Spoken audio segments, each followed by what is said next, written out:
Hello friend, ನಾನು ನಿಮ್ಮ ಸತ್ಯ ಹೋಮ್ ಡೇ ಚಾನಲ್ಗೆ ನಿಮಗೆಲ್ಲರಿಗೂ ಆತ್ಮೀಯ ಸ್ವಾಗತ. ಇವತ್ತು ಮನೆಯಲ್ಲೇ ಹಳ್ಳಿ ಕಡೆ ಸಿಗುವಂಥ ಫ್ರೆಶ್ ಅಣಬೆನ ಗೊಜ್ಜು ಮಾಡಿದ್ದೀನಿ. ಯಾವ ಥರ ಮಾಡೋದು ನೋಡೋಣ ಬನ್ನಿ. ಒಂದು ಬಾಣಲೆ ಇಟ್ಕೊಂಡು ಅದಕ್ಕೆ ಎಣ್ಣೆ ಹಾಕ್ಕೊಂಡಿದ್ದೀನಿ. ಎಣ್ಣೆ ಹಾಕ್ಕೊಂಡು ಸಾಸಿವೆ ಚೆನ್ನಾಗಿ ಸಿಡಿದಿದ ತಕ್ಷಣ ಒಂದು ಸ್ವಲ್ಪ ಕರ್ಬೇವಿನ ಸೊಪ್ಪು, ಶುಂಠಿ ಬೆಳ್ಳುಳ್ಳಿ ಪೇಸ್ಟ್ನ ನಾನು ಜಜ್ಜಿಟ್ಕೊಂಡಿದ್ದೀನಿ, ಅದನ್ನು ಸೇರಿಸ್ಕೊಂಡಿದ್ದೀನಿ. ಒಂದು 3 ಹಸಿಮೆಣಸಿನ್ಕಾಯಿ ಮತ್ತು ಒಂದು ಮೀಡಿಯಮ್ ಸೈಜ್ ಈರುಳ್ಳಿನೂ ಕಟ್ ಮಾಡಿ ಇಟ್ಕೊಂಡಿದ್ದೀನಿ, ಅದನ್ನು ಸೇರಿಸ್ಕೊಂಡಿದ್ದೀನಿ. ಇದಕ್ಕೆ ಈಗಲೇ ಒಂದು ಸ್ವಲ್ಪ ಉಪ್ಪನ್ನ ಹಾಕ್ಕೊಂಡು ಚೆನ್ನಾಗಿ ಬಾಡಿಸ್ಕೊತಿದ್ದೀನಿ.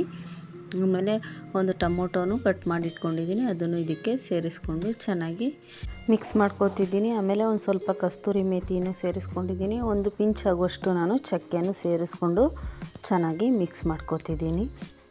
ಇದು ಚೆನ್ನಾಗಿ ಎಣ್ಣೆ ಬಿಟ್ಕೊಂಡಿದ್ದ ತಕ್ಷಣ ಇದಕ್ಕೆ ನಾನು 2 ಸ್ಪೂನ್ ಆಗೋಷ್ಟು ಮನೆಯಲ್ಲೇ ಮಾಡಿದಂಥ ಖಾರದ ಪುಡಿನೂ ಹಾಕ್ಕೊಂಡು ಚೆನ್ನಾಗಿ ಒಂಚೂರು ಹಸಿ ಸ್ಮೆಲ್ ಹೋಗೋ ತನಕ ಚೆನ್ನಾಗಿ ಬಾಡಿಸ್ಕೊಂಡು, ಆಮೇಲೆ ಇದಕ್ಕೆ ಒಂದು ಅರ್ಧ ಲೋಟದಷ್ಟು ನೀರು ಹಾಕ್ಕೋತಿದ್ದೀನಿ. ಟೀ ಲೋಟದಲ್ಲಿ ಆಗೋಷ್ಟು ಸ್ವಲ್ಪ ನೀರು ಸಾಕು.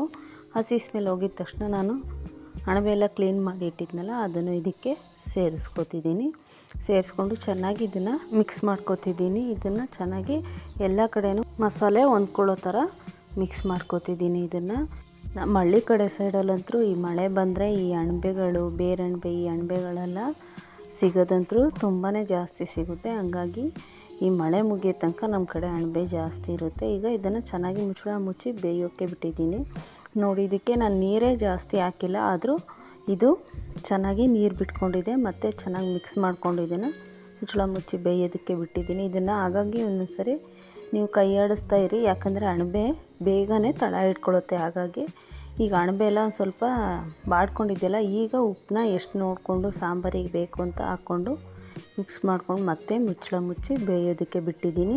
ಯಾಕಪ್ಪ ಅಂದರೆ ಈ ಅಣಬೆ ಬೇಗನೆ ತಳ ಇಟ್ಕೊಳ್ಳುತ್ತೆ. ಆಗಾಗ ಇದನ್ನು ಓಪನ್ ಮಾಡಿ ಒಂಚೂರು ಮಿಕ್ಸ್ ಮಾಡ್ಕೋಬೇಕು. ಆಮೇಲೆ ಈಗ ನೋಡಿ, ಈಗ ರೆಡಿಯಾಗಿದೆ. ಈಗ ಕಟ್ ಮಾಡಿಟ್ಟಿರೋ ಕೊತ್ತಂಬರಿ ಸೊಪ್ಪನ್ನ ನಾನು ಇದಕ್ಕೆ ಸೇರಿಸ್ಕೊಂಡಿದ್ದೀನಿ. ಈ ವಿಡಿಯೋ ಪೂರ್ತಿಯಾಗಿ ನೋಡಿ, ಒಂದ್ಸರಿ ಟ್ರೈ ಮಾಡಿ ಹೇಗೆ ಬಂದಿದೆ ಅಂತ ಕಮೆಂಟ್ ಮಾಡಿ. Thank you friends.